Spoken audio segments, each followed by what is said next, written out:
So with that, I'm going to just spend a few moments introducing Omar with just a personal story from my own transition as a mainstream middle-class American Jew into almost a full-time proponent for Palestinian justice and equality. And it began with a very dear friend, old friend of mine named Abdin Jabara, whom many of you may know because he's from Michigan. And he patiently, ever so patiently, and gently opened my eyes to the Palestinian tragedy, one that I knew nothing at all about, although I considered myself to be such a well-educated and well-rounded person. How could this be happening? How could this be true? I wondered to myself, if I don't already know something about it, in my arrogance. And in 1986, just before the first Intifada, I went on a human rights delegation to Palestine and was able to visit both the West Bank and Gaza at that time. And it changed me forever, because I met Palestinians and discovered that Palestinians and Palestinian culture are so civilized, so literate, so well-educated, so humane. I watched family interaction that I envied so greatly. If only our older children treated their siblings, their youngest siblings, as I routinely saw everywhere throughout Palestine. Our families would be so much more peaceful and congenial places in which to live.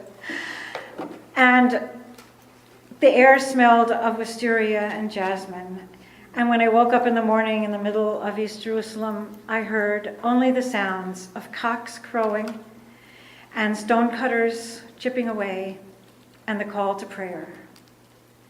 There were no motor cars. There was nothing but peace, it seemed, until I looked east and west.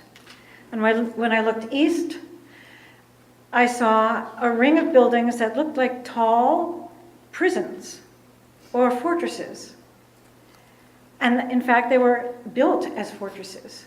And they were among the earlier settlements that were built in a horseshoe shape around East Jerusalem as a barrier between East Jerusalem and Jordan,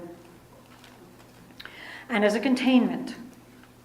And if you looked west, you schizophrenically moved 2,000 years immediately to the present and saw a smaller version of New York City looming on the horizon, known as West Jerusalem. While we in East Jerusalem were still living in a place that honored its history and its past. And it was such a cruel shock to see this. When I went home, I knew there was nothing I could do about it at that time, but I had to set it aside, painful as it was. But in 2006, I went back. In 2008, I went back. It was 2 years after a group of us, with Bill Meyer's help, and Bill Meyer is sitting in the back of the room there, created the Detroit chapter of Jewish Voice for Peace. And when I went back in 2008, I hardly recognized the place. East Jerusalem was totally transformed. It was so heartbreaking. It was hard to assimilate. And the wall was unbelievable. The checkpoints everywhere. The destruction of olive trees. The loss of water, destroying farming. It was staggering to take it all in. And it put a new fire in my belly that has not gone out, and I don't think will go out. And I kept asking myself, why? Why is this not known in the United States? And actually, Abdin had answered that question for me years ago, and he said it was self-censorship. And it is a potent force. It has been a very, very potent force that has caused the abysmal ignorance in the United States of one of the most important tragedies in the world. And I had a graphic illustration of it in January 2009 when I called the Free Press in tears, saying, I have a story for you, and I can show you cell phone video imagery to show that I'm not telling you a story that I'm making up about what's actually happening in Gaza right now. This was Operation Cast Lead I was talking about.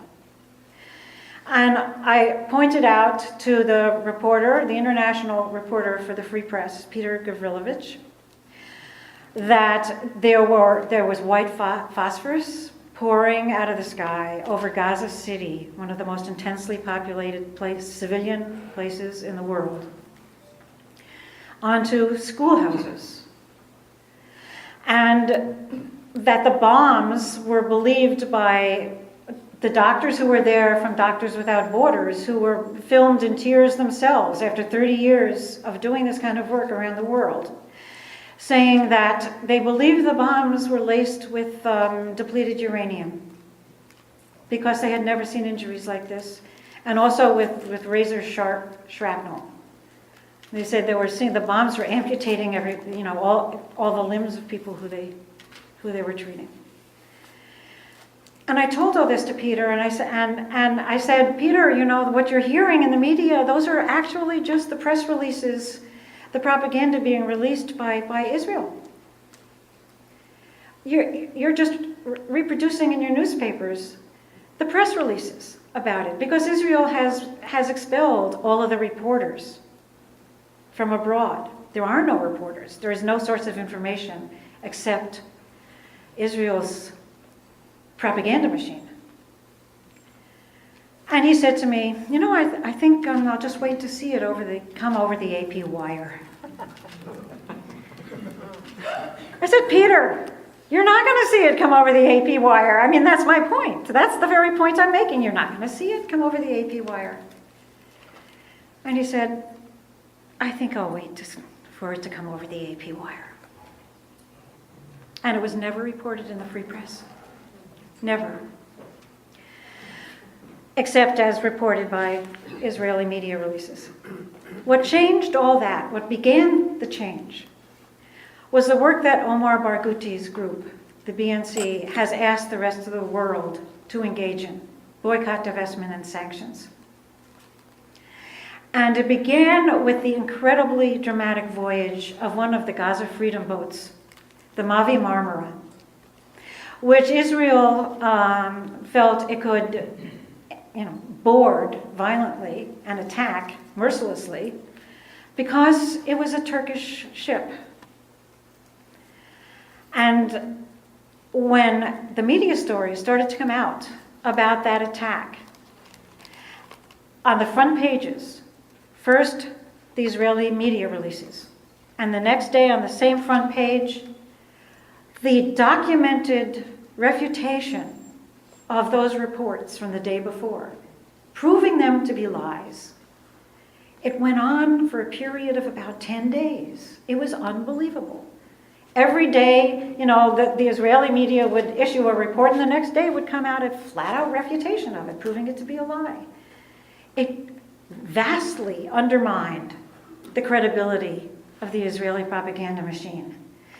And since that time, the media blockade, as I like to call it, has been slowly crumbling. And what is causing it to crumble faster than anything else is the work on campuses in the United States, which is boycott, divestment, and sanctions work, where students plead with their professors to please sign this petition. And in the course of explaining why, they explain the occupation to their professors. And the professors then eventually turn around as members of the American Studies Association, and by a 2-to-1 margin, adopt a resolution, endorsing academic boycott. An amazing development, a game changer. So please, without taking further time, I'm going to turn this over to Omar, who is too modest to tell you any of this himself about his work, and enjoy an amazingly powerful and well-informed speaker. Thank you.